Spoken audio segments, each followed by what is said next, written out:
আসসালামু আলাইকুম, স্বাগত জানাচ্ছি আরটিভি দুপুরের সংবাদে। আপনাদের সঙ্গে আছি আমি ফারিয়া শারমিন। কোনো সন্ত্রাসী বা ফ্যাসিবাদের দোসর যেন জামিন না পায় সে ব্যাপারে সবাইকে সতর্ক থাকার আহ্বান জানিয়েছেন স্বরাষ্ট্র উপদেষ্টা ডক্টর মোহাম্মদ জাহাঙ্গীর আলম চৌধুরী। সরকারের বিরুদ্ধে নানা ষড়যন্ত্র চলছে বলেও জানান তিনি। আইন উপদেষ্টা বলেন, পতিত সরকার দেশকে অস্থিতিশীল করতে লাখ লাখ কোটি টাকা খরচ করছে। সকালে রাজধানীর রাজারবাগে স্বরাষ্ট্র মন্ত্রণালয়ের এক কর্মশালায় এসব কথা বলেন উপদেষ্টারা। সাকিবুর রহমানের রিপোর্টে থাকছে এরই বিস্তারিত। পরিবর্তিত পরিস্থিতিতে মানবাধিকার ও পরিবেশের উপর গুরুত্ব সহ আইন প্রয়োগ বিষয়ে কর্মশালার আয়োজন করে স্বরাষ্ট্র মন্ত্রণালয়।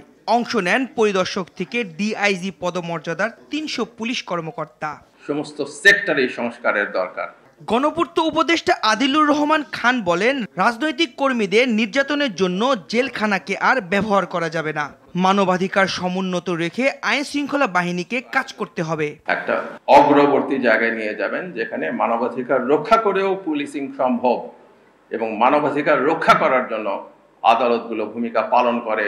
রাজনৈতিক প্রতিপক্ষকে দমনের জন্য, মানবাধিকার কর্মীদের দমনের জন্য জেলখানাগুলোকে ব্যবহার করে না। ওইরকম একটা দেশের জন্যই তো আমরা সবাই মিলে চেষ্টা করছি। পুলিশ ও বিচার বিভাগ সঠিকভাবে কাজ করলে মবতন্ত্রের অবসান হবে বলে মনে করেন আইন উপদেষ্টা। তিনি বলেন, 15 বছরের প্রতিটি হত্যা ও গুমের বিচার হবে। যে প্রতিটা হত্যার বিচার হবে, প্রতিটা গুমের বিচার হবে, 15 বছরের অরাজকতার বিচার হবে। আমরা এটাকে ভয়াবহ জিনিস মনে করি এই মবতন্ত্রকে, কিন্তু যখন পুলিশ, কোর্ট, আইন শৃঙ্খলা পরিস্থিতি সবকিছু ঠিকমতো কাজ করবে তখন মবের প্রকোপ আরো কমে যাবে। সরকারের বিরুদ্ধে নানা রকম ষড়যন্ত্র চলছে বলে জানান স্বরাষ্ট্র উপদেষ্টা। তিনি বলেন, সব অপরাধীদের আইনের আওতায় আনতে আইন শৃঙ্খলা বাহিনী কাজ করছে।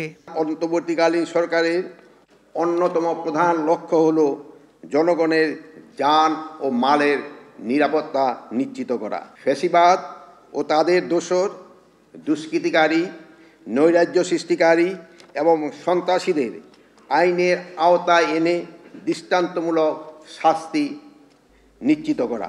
ন্যায় বিচার নিশ্চিতে মামলার দীর্ঘসূত্রিতা পরিহারের আহ্বান জানান বক্তারা। অতীতে পুলিশের কার্যক্রম প্রশ্নবিদ্ধ হয়েছে, তা থেকে বের হওয়ার নির্দেশ দেন উপদেষ্টারা। সন্ত্রাসীদের মূলোৎপাটন করা সম্ভব। সাকিবুর রহমান, আরটিভি, ঢাকা। গাজীপুরে ডেভিল হান্ট অভিযানে মেট্রোপলিটন থানা ও জেলা পুলিশ আরও 81 জন আওয়ামী লীগের নেতাকর্মীকে গ্রেপ্তার করেছে। গেল রাতে এই অভিযান চালানো হয়। এ নিয়ে গাজীপুর ডেভিল হান্ট অভিযানে মোট 263 জন আওয়ামী লীগ নেতাকর্মীকে গ্রেপ্তার করা হয়। বাগেরহাটের মোংলায় রাতভর অভিযানে বিদেশি অস্ত্র ও গোলা বারুদ সহ 8 জনকে আটক করেছে কোস্টগার্ড। চুয়াডাঙ্গায় গ্রেফতার করা হয়েছে 9 জনকে। সুনামগঞ্জে আওয়ামী লীগের 7 নেতাকে গ্রেফতার করা হয়। 24 ঘন্টায় 23 জন গ্রেফতার করা হয়েছে ময়মনসিংহে। মেহেরপুরে 3 আসামিকে গ্রেফতার করা হয়েছে। আওয়ামী লীগের 3 নেতাকে গ্রেফতার করা হয়েছে রংপুরে।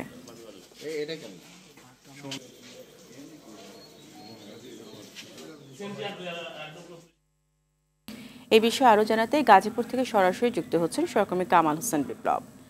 বিপ্লব, নতুন করে আর কাউকে আটক করা হয়েছে কিনা জানাবেন, এছাড়া আটককৃতদের ব্যাপারে পুলিশের বক্তব্য কি জানাবেন?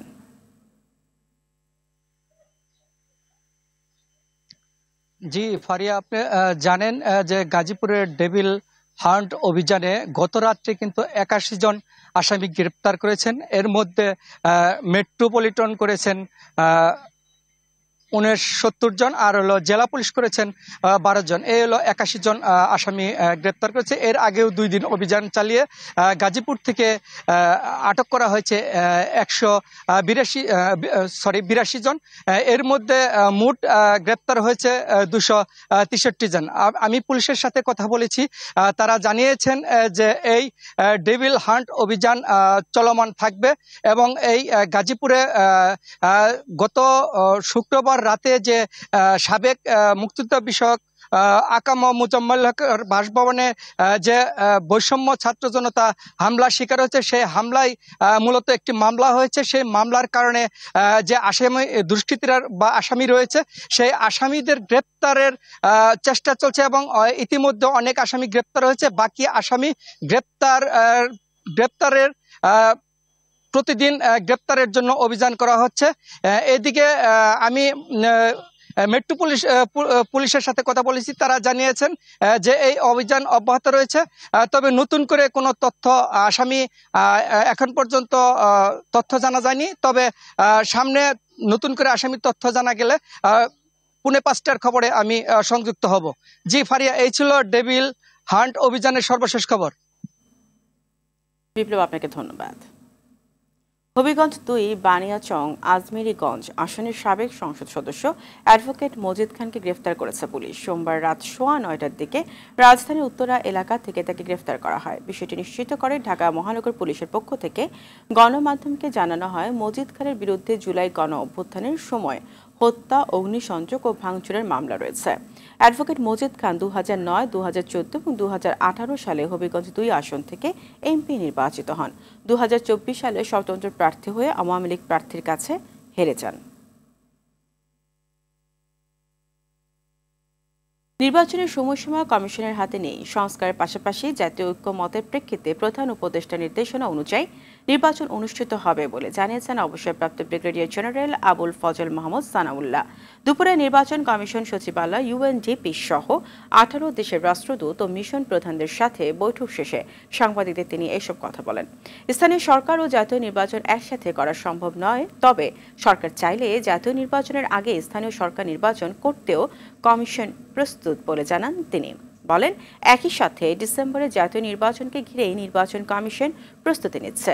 এ সময় ইউএনডিপির আবাসিক প্রতিনিধি স্টেফান লিলার্ড জানান, বাংলাদেশের নির্বাচন নিয়ে সহায়তা চেয়েছে কমিশন। ভোটার তালিকা হালনাগাদ, ভোটারদের ভোটে উদ্বুদ্ধকরণ, ভোট সম্পর্কিত সব ধরনের সচেতনতা সহ সুন্দর একটি নির্বাচনের জন্য সব ধরনের সহায়তা করবে initial discussions with development partners on the different areas of support.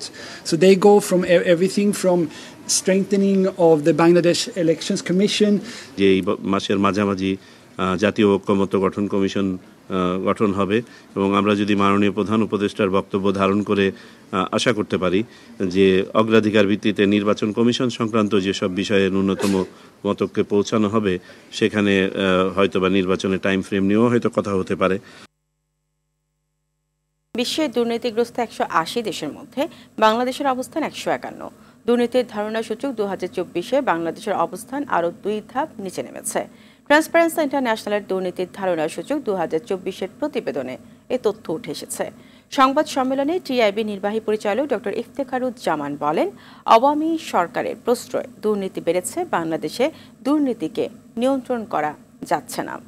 সংস্কার কমিশনের সুপারিশ বাস্তবায়ন ও দুর্নীতির বিরুদ্ধে কার্যকর ভূমিকা নিতে অন্তর্বর্তী সরকারের প্রতি আহ্বান জানালেন তিনি। আতিকুর রহমানের রিপোর্ট। বৈশ্বিকভাবে ট্রান্সপারেন্সি ইন্টারন্যাশনাল দুর্নীতি ধারণা সূচক 2024 প্রকাশ করেছে। এই উপলক্ষে ধানমন্ডিতে ট্রান্সপারেন্সি ইন্টারন্যাশনাল বাংলাদেশ সংবাদ সম্মেলনের আয়োজন করে। টিআইএর প্রতিবেদন অনুযায়ী দুর্নীতিগ্রস্ত দেশ হিসেবে বাংলাদেশের স্কোর 23। তালিকার উচ্চক্রম অনুযায়ী বাংলাদেশের অবস্থান 180টি দেশের মধ্যে 151তম, নিম্নক্রম অনুসারে 14তম, যা 13 বছরের মধ্যে সর্বনিম্ন। অর্থাৎ বাংলাদেশে দুর্নীতি আরও বেড়েছে। এবারের স্কোর হচ্ছে নিচের দিক থেকে সর্বনিম্ন 151, 23 স্কোর করে এবং নিচের দিক থেকে 14। আফগানিস্তানের পরেই বাংলাদেশ। এশিয়া প্যাসিফিকের 35টা দেশের মধ্যে বাংলাদেশের অবস্থান 5ম, অর্থাৎ অত্যন্ত বিব্রতকর। টিআইবি নির্বাহী পরিচালক বলেন, বিগত সময়ে কর্তৃত্ববাদী সরকার দুর্নীতির বিরুদ্ধে কার্যকর পদক্ষেপ নিতে পারেনি, বরং শাসক গোষ্ঠী নিজেরাই দুর্নীতি করেছে। দুদক সহ সংশ্লিষ্ট প্রতিষ্ঠানগুলো ব্যর্থ হয়েছে। কর্তৃত্ববাদের বিকাশের অন্যতম উপাদান ছিল চৌর্যবৃত্ত ভিত্তিক রাজত্ব, যেটা ছিল তার উপর ভিত্তি করে যে স্বৈরতান্ত্রিক ব্যবস্থা, তার একটা চূড়ান্ত রূপ ধারণ করেছিল। হাই লেভেল করাপশনের দুর্নীতি নিয়ন্ত্রণের কোনো কার্যকর পদক্ষেপ আমরা দেখতে পারি নেই। ক্রয় খাত এবং প্রকল্প বাস্তবায়ন, এই ধরনের খাতগুলিতে অবারিত দুর্নীতি, জবাবদিহীনভাবে ক্ষমতার ব্যবহার, আমরা সেটা দেখতে পেয়েছি এবং সেটার প্রতিফলন এই সূচকে ঘটেছে। সরকার কিন্তু প্রকারান্তরে প্রতি বছর মানুষকে বলেছে, সারা বছর বলেছে যে তোমরা দুর্নীতি করো, কারণ কালো টাকার বৈধতার সুযোগ সরকার দিয়েছে। গণতন্ত্র, মানবাধিকার পরিস্থিতি উন্নয়ন, ন্যায় বিচার ও সুশাসন প্রতিষ্ঠা চরমভাবে ব্যাহত হবে যদি অন্তর্বর্তী সরকার দুর্নীতির লাগাম টানতে না পারে। দুর্নীতির নিয়ন্ত্রণটাকে সকল রাষ্ট্র কাঠামোতে সরকারি, জাতীয় এবং আন্তর্জাতিকভাবে মূল ধারার অন্তর্ভুক্ত করতে হবে, এমন একটা পরিবেশ সৃষ্টি করতে হবে যাতে দুর্নীতি কার্যকরভাবে নিয়ন্ত্রণ করা যায়। গণতন্ত্র, মানবাধিকার এবং ন্যায় বিচার প্রতিষ্ঠার পথে যে অন্তরায়গুলো সেটি দূর করার জন্য অন্যতম উপায় হচ্ছে দুর্নীতি নিয়ন্ত্রণ। দুর্নীতিগ্রস্ত তালিকার শীর্ষে রয়েছে আফ্রিকার দেশ দক্ষিণ সুদান। দক্ষিণ এশিয়ায় ভুটানের পরিস্থিতির উন্নতি হয়েছে, সেখানে দুর্নীতি অনেক কমেছে। আতিকা রহমান, RTV, ঢাকা। অতীতে তদন্ত প্রক্রিয়া আইনিভাবে চলতে বাধাগ্রস্ত করা হয়েছে বলে অভিযোগ করেছেন মামলাটির বাদীপক্ষের আইনজীবী শিশির মনির। তিনি বলেন, সাগররুনি হত্যার রহস্য বেশ কিছু তথ্য হাতে এসেছে যা দ্রুতই হাইকোর্টে দাখিল করা হবে। ঊর্ধ্বতন কর্তৃপক্ষের যোগাযোগের বিষয়ে মুখ খুলেছেন জেলে থাকা আসামিরা। সকালে আলোচিত সাগররুনি হত্যাকাণ্ডের তদন্তের অগ্রগতি তুলে ধরতে সুপ্রিম কোর্টে সংবাদ সম্মেলন করে নিহত রুনির ভাই নওশের রোমান ও সন্তান মেঘ এ সময় পরিবর্তিত বর্তমান পরিস্থিতিতে হত্যার ন্যায় বিচার পাবেন বলে আশা প্রকাশ করেন তারা। 2012 সালের 11 ফেব্রুয়ারির ভোরে রাজধানীর পশ্চিম রাজাবাজারের ভাড়া ফ্ল্যাট থেকে মাছরাঙা টেলিভিশনের বার্তা সম্পাদক সাগর সরওয়ার ও ATN বাংলার জ্যেষ্ঠ প্রতিবেদক মেহেরুন রুনির ক্ষত বিক্ষত লাশ উদ্ধার করে পুলিশ। যেখানে অতীতে এই তদন্ত প্রক্রিয়াকে বাড়িতে করা হয়েছে, বাধাগ্রস্ত করা হয়েছে, ভেস্টেড কোয়ার্টারের ইন্টারেস্ট ইমপ্লিমেন্ট করার জন্য এই তদন্ত প্রক্রিয়াকে সঠিক আইনিভাবে পরিচালিত করতে দেওয়া হয়। নরসিংদী টেক্সটাইল ইঞ্জিনিয়ারিং কলেজের কার্যক্রম বন্ধ করে টাঙ্গাইল স্থানান্তরের প্রতিবাদে ঢাকা সিলেট মহাসড়ক অবরোধ করেছে শিক্ষার্থীরা। সকালে সদর উপজেলার শাহীর প্রতাপ বাস স্ট্যান্ডে এ অবরোধ করেন তারা। এ সময় ইনস্টিটিউটের কয়েকশত শিক্ষার্থী প্লেকার্ড হাতে নিয়ে মহাসড়কে অবস্থান নিয়ে স্লোগান দেয়। এতে ঢাকা সিলেট মহাসড়কে যানবাহন চলাচল বন্ধ হয়ে পড়ায় দুর্ভোগে পড়েন যাত্রীরা।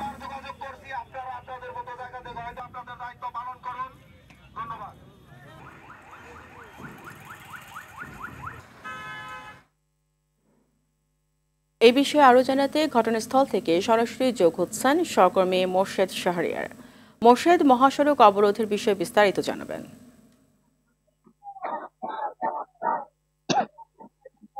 ফারিয়া, আপনি যেমনটা বলছেন যে ঢাকা সিলেট মহাসড়কের শাহীর প্রতাপ যে মোড়টা, এই মোড়ে নরসিংদী টেক্সটাইল ইঞ্জিনিয়ারিং কলেজ যে শিক্ষার্থীরা, আন্দোলনের শিক্ষার্থীরা, তারা অবরোধ রাখছে। সকাল 11:30টার থেকে তারা অবরোধ রাখছে।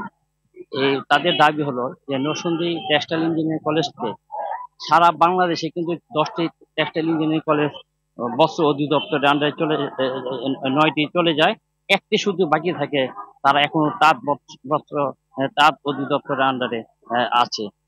গতকালকে তারা একটা সরকারি আদেশ পায় যে নরসিংদী টেক্সটাইল ইঞ্জিনিয়ারিং কলেজকে টোটালি বন্ধ করে দিয়ে টাঙ্গাইল টেক্সটাইল ইঞ্জিনিয়ারিং কলেজের অধিদপ্তরের আন্ডারে তারা যাতে এই বছরের কার্যক্রম চালাতে পারে, এই একটা প্রজ্ঞাপন জারি করার পরে আজকে তারা ঢাকা সিলেট মহাসড়ক অবরোধ করে রাখে। আমি যদি আপনার দেখাতে চাই যে এই অবরোধের ফলে শিক্ষার্থীরা বিভিন্ন ফ্ল্যাগ নিয়ে তারা আন্দোলন করছে, স্লোগান দিচ্ছে এবং দফা দফায় পুলিশ সাথে আলোচনা করছে, প্রশাসনের সাথে আলোচনা করছে। তারা শিক্ষার্থীরা তারা কোনো দাবি তারা বলতেছে যে না, প্রশাসন আপনারা বহুতবার চেষ্টা করে ব্যর্থ হয়েছেন, আমরা এটা মানি না, আজকে ঘোষণা না দেওয়া আগ পর্যন্ত এই আন্দোলন চলে যাবে। তবে তাদের শিক্ষার্থীদের সাথে আমি আছি, সামনে আপডেট দিলে আপনাকে আবার জানাবো। ফারিয়া, এই ছিল আমাদের নরসিংদী শাহীর প্রতাপ টেক্সটাইল ইঞ্জিনিয়ারিং কলেজ অবরোধের সর্বশেষ। আপনাকে ধন্যবাদ। ডেভিল হান্ট অভিযানের আওতায় সাংবাদিক দম্পতি সাগররুনি হত্যাকারীদের গ্রেপ্তারের দাবি জানিয়েছে সাংবাদিক নেতৃবৃন্দ। সকালে ঢাকা রিপোর্টার্স ইউনিটির সামনে সাগররুনি হত্যার বিচারের দাবিতে প্রতিবাদ সমাবেশে এই দাবি জানান তারা। বলেন, গত 12 বছরের সাংবাদিক সাগর সরওয়ার ও মেহেরুন রুনির হত্যার বিচার না হওয়া একটি ন্যাক্কারজনক ঘটনা। আগামী 6 মাসের মধ্যে সাগররুনির বিচার চূড়ান্ত পর্যায়ে না গেলে সাংবাদিক সমাজ ঐক্যবদ্ধভাবে আন্দোলন গড়ে তুলবে বলে হুঁশিয়ারি দেন তারা।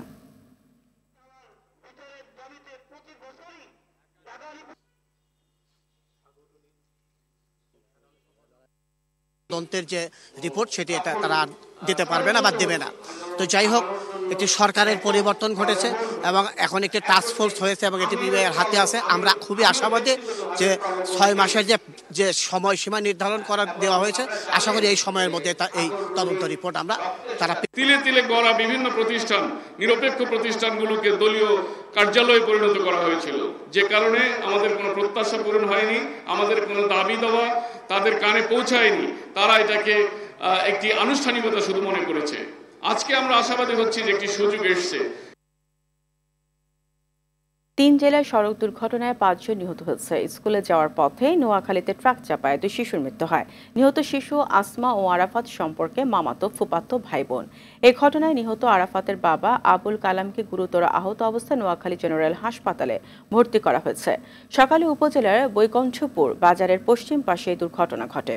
এদিকে পাবনার সাথিয়া ইট বহনকারী ট্রলির ধাক্কায় সিএনজি চালিত অটোরিকশার 2 যাত্রী নিহত হয়েছে। এই ঘটনায় আরও 2 জন আহত হন। সকালে উপজেলার ঢাকা পাবনা মহাসড়কের মহিষাকোলা এলাকায় দুর্ঘটনা ঘটে। এছাড়া দিনাজপুরের ঘোড়াঘাটে বালুবাহী ট্রাকের চাপায় বেল্লাল হোসেন নামে এক যুবক নিহত হয়েছে। দেশের স্বার্থে সবাইকে ঐক্যবদ্ধ থাকার আহ্বান জানিয়ে নাগরিক ঐক্যের আহ্বায়ক মাহমুদুর রহমান মান্না বলেন, ষড়যন্ত্রকারীরা যেন বিশৃঙ্খলা করে গণতন্ত্র বিনষ্ট করতে না পারে সেই দিকে সজাগ দৃষ্টি রাখতে হবে। দুপুরে জাতীয় প্রেস ক্লাবের সামনে জুলাই বিপ্লবে আহতদের সুচিকিৎসা ও পুনর্বাসনের দাবিতে প্রতীকী সমাবেশে এ কথা বলেন তিনি। মান্না বিশ্বাস করেন, জনবান্ধব সরকার হলে দেশকে বদলে দেওয়া সম্ভব।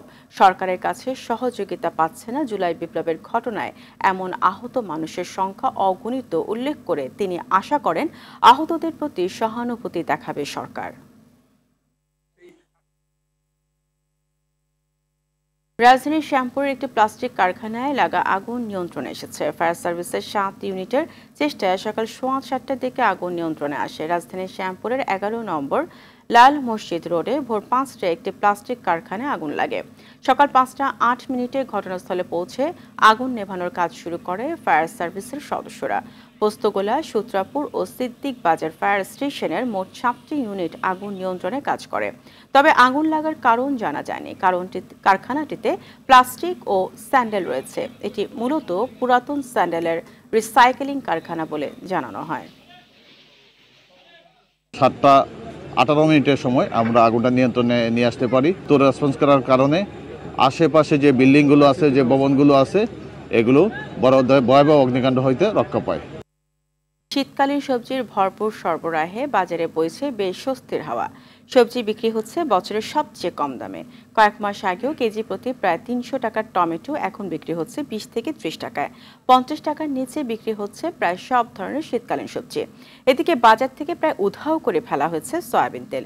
বিক্রেতারা বলছেন খুব সামান্য তেল সরবরাহ করছে কোম্পানিগুলো। তবে নতুন করে আরও 10 থেকে 15 টাকা কমেছে ডাল ও ছোলার দাম। প্রতি কেজি ছোলা বিক্রি হচ্ছে 115 টাকায়। দাম বাড়তি চাল, ইলিশ মাছ ও গরুর মাংসের। ন্যাশনাল লাইফ ইন্স্যুরেন্স আন্তর্জাতিক সংবাদ। মধ্য আমেরিকার দেশ গুয়াতেমালায় ভয়াবহ সড়ক দুর্ঘটনায় 51 জন নিহত হয়েছে। আহত হয়েছে আরও বেশ কয়েকজন। আল জাজিরা জানায়, স্থানীয় সময় সোমবার ভোরে যাত্রীবাহী একটি বাস সেতুর রেলিং ভেঙে খাদে পড়ে গেলে এই মর্মান্তিক ঘটনা ঘটে।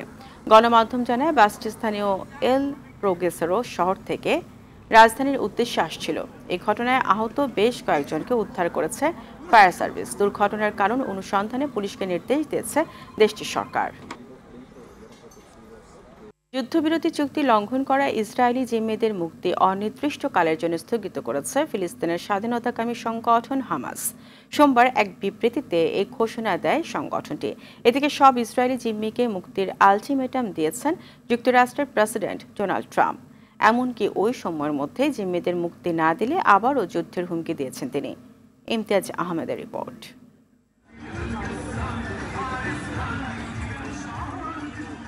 গাজায় যুদ্ধবিরতির শর্ত মানছে না ইসরায়েল, এমন অভিযোগে জিম্মি মুক্তি স্থগিত করার ঘোষণা দিয়েছে ফিলিস্তিনের স্বাধীনতাকামী সংগঠন হামাস। সংগঠনের সশস্ত্র শাখার মুখপাত্র আবু ওবাইদা এ তথ্য নিশ্চিত করেন। উত্তর গাজায় বাস্তুচ্যুত ফিলিস্তিনিদের প্রত্যাবর্তনে বিলম্ব, গাজার মানুষের উপর নির্বিচারে গুলি ও প্রতিশ্রুত মানবিক সহায়তা প্রদানে ব্যর্থতার অভিযোগ এনেছে হামাস। এর মাধ্যমে স্পষ্টত যুদ্ধবিরতি চুক্তি লঙ্ঘন করছে ইসরায়েল। হামাসের এমন সিদ্ধান্তে ক্ষুব্ধ প্রতিক্রিয়া জানিয়েছে ইসরায়েল। জিম্মি মুক্তি স্থগিতের সিদ্ধান্ত যুদ্ধবিরতির সুস্পষ্ট লঙ্ঘন বলে অভিহিত করেন দেশটির প্রতিরক্ষামন্ত্রী ইসরায়েল কাটস। ইসরায়েলের প্রধান মিত্র যুক্তরাষ্ট্রের প্রেসিডেন্ট ডোনাল্ড ট্রাম্প বলেন, গাজায় আটক সকল জিম্মিকে আগামী শনিবারের মধ্যে মুক্তি না দিলে যুদ্ধবিরতি বাতিল করা উচিত।